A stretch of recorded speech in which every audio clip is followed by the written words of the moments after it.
Namaskar. It gives me great pleasure to address you all today and welcome you to today's event. The northeastern states of India are not only known for their natural beauty but are also the future growth engine of India.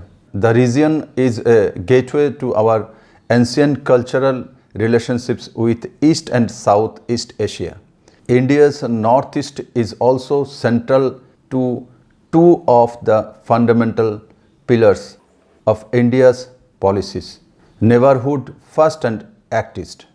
The government of India attaches great importance to improving the connectivity in the northeastern region of India as well as the connectivity of India's northeast with the rest of India as also eastwards with Myanmar, Laos and other Asian countries.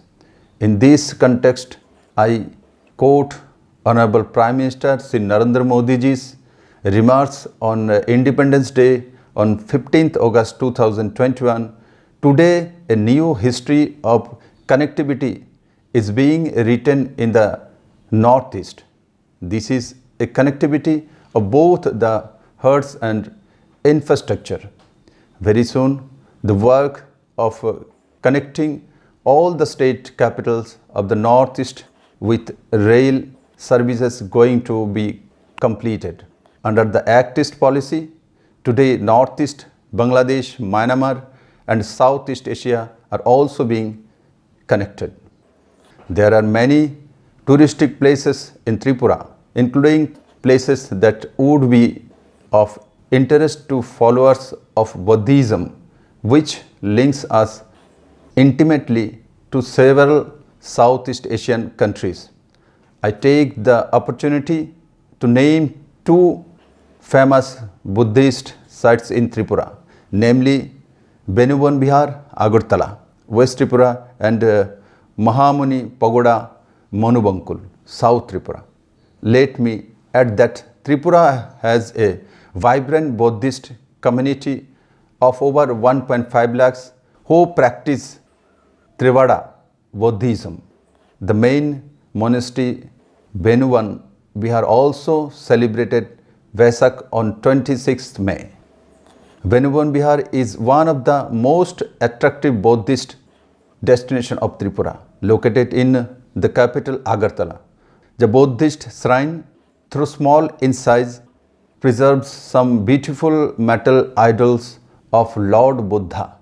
Mahamuni Pagoda is another famous and highly venerated Buddhist shrine located 134 km from the capital Agartala. It attracts Buddhist pilgrims from all over India and many other countries. A visit to this monastery can be a peaceful and calming experience. I invite the friendly people of Laos to come and visit Tripura to see and experiences for themselves whatever memories, surprises and delights we have to offer. We have also launched our tourism policy 2020-25 with aim to provide an environment conducive to the growth of the tourism sector so that all the stakeholders, especially private investors, are encouraged. Besides, I am very keen that Laos and my state look at other areas in which we might engage and cooperate for mutual benefit. Agriculture and agro-industry may be one such area. And I am told there have been some initial contacts between entrepreneurs based in Laos and the state government.